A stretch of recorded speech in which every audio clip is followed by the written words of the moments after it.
warahmatullahi wabarakatuh. Perkenalkan, nama saya Muhammad Faiz Zulfikar dengan NIM 241080404076, mahasiswa Prodi Akuntansi Syariah, Fakultas Ekonomi dan Bisnis Islam, UIN Sunan Kalijaga, Yogyakarta. Dalam video ini saya akan membahas tentang deret ukur dan deret hitung untuk memenuhi tugas mata kuliah Matematika, Ekonomi, dan Bisnis. Langsung saja, hari ini kita akan membahas topik yang cukup penting dan sering muncul nih dalam matematika ekonomi dan bisnis, yaitu deret hitung dan deret ukur. Tenang saja, saya akan mencoba untuk menjelaskannya dengan cara yang mudah dipahami dan semoga menyenangkan. Jadi buat kalian yang masih bingung soal deret, jangan khawatir, karena kali ini akan kita bahas dengan semoga mudah dipahami. Oke, kalau kalian sudah siap, jangan lupa siapkan alat tulis dan buku catatan kalian. Duduk yang nyaman dan mari kita mulai. Langsung ke bagian pertama, yaitu deret hitung. Pertama-tama kita bahas tentang deret hitung. Apa sih deret hitung itu? Deret hitung adalah urutan angka di mana selisih antara dua angka yang berurutan selalu tetap. Jadi bisa dibilang ini seperti menambah angka yang sama berulang-ulang. Misalnya, jika kita mulai dari angka 2 dan menambahkan 3 setiap kalinya, kita akan mendapatkan deret seperti 2, 5, 8, 11, 14, dan seterusnya. Nah, pola ini yang disebut dengan deret hitung. Dalam deret hitung, istilah pertama disebut sebagai A, dan selisih tetap antara setiap suku disebut B. Jadi, rumus untuk mencari suku ke N dalam deret hitung adalah, yaitu Sn sama dengan A plus buka kurung N min 1 tutup kurung B.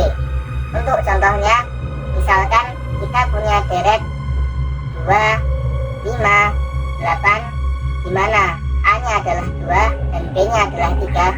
Kalau kita ingin menemukan suku ke 5 dari deret tersebut adalah caranya seperti ini. Kita bisa memasukkan nilai-nilai ini ke dalam rumus. Hasilnya adalah A nya tadi adalah 2 tambah dengan buka kurung dulu, N nya tadi adalah 5 dikurangi 1 tutup kurung dikalikan dengan B. B nya tadi adalah 3 yang sama, yang hasilnya adalah 14 jika kita hitung tadi. Mudah kan? Lanjut, dalam dunia ekonomi dan bisnis, deret hitung ini bisa membantu kita menghitung kenaikan yang konsisten, seperti kenaikan gaji tahunan yang tetap atau biaya produksi yang naik dengan jumlah setiap periodenya. Ini sangat berguna untuk membuat proyeksi keuangan sederhana. Jika kita ingin menghitung jumlah beberapa suku pertama dalam deret hitung, kita bisa gunakan rumus ini, yaitu J jumlah N sama dengan N per 2 buka kurung A plus SN tutup kurung. Contohnya untuk menghitung jumlah 5 suku pertama dari deret 2, 5, 8, dan seterusnya, kita bisa masukkan nilai-nilai yang tadi ke dalam rumus ini. Rumus ini sering digunakan dalam bisnis untuk menghitung total biaya atau keuntungan dalam periode tertentu. Nah, itu untuk artian deret hitung. Lanjut ke bagian kedua, yaitu deret ukur. Sekarang kita masuk ke konsep deret ukur. Deret ukur ini sedikit berbeda karena setiap angka dihasilkan dengan mengalihkan angka sebelumnya dengan angka tetap yang kita sebut rasio atau R.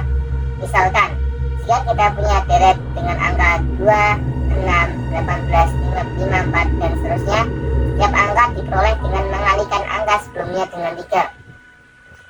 Ingat, setiap angka diperoleh dengan mengalihkan angka sebelumnya dengan 3. Rumus untuk mencari suku ke N dalam deret ukur adalah Sn sama dengan A P N min 1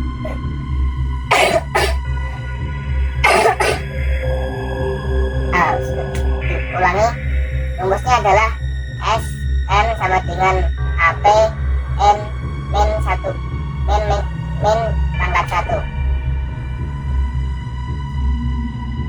min diulangi, Sn sama dengan AP N min 1 kuadrat kuadrat.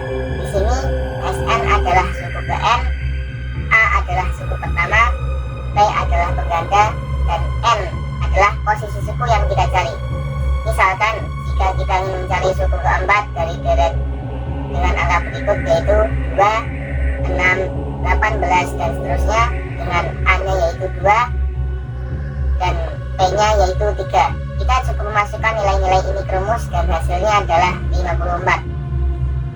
Dalam dunia ekonomi dan bisnis, deret ukur sering digunakan untuk menghitung pertumbuhan yang eksponensial, seperti kenaikan harga saham atau nilai investasi yang bertambah setiap tahun.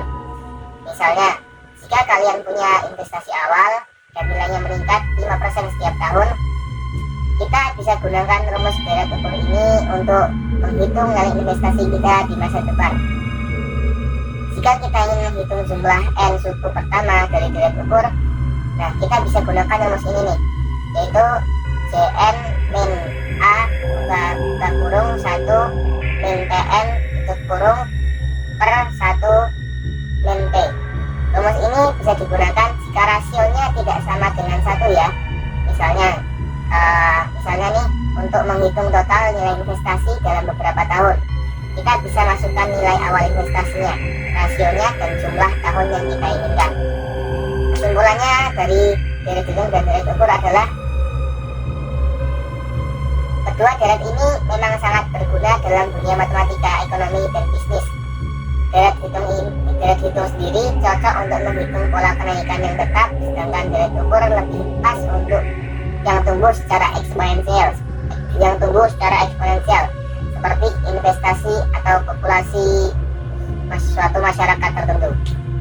Terima kasih sudah menyimak sampai akhir. Semoga penjelasan ini bisa membantu kalian lebih mengerti konsep dasar dari deret hitung dan deret ukur.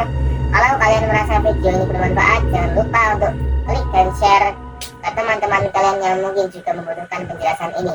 Mohon maaf jika saya banyak kurangnya. Sekian dari saya. Wassalamualaikum warahmatullahi wabarakatuh.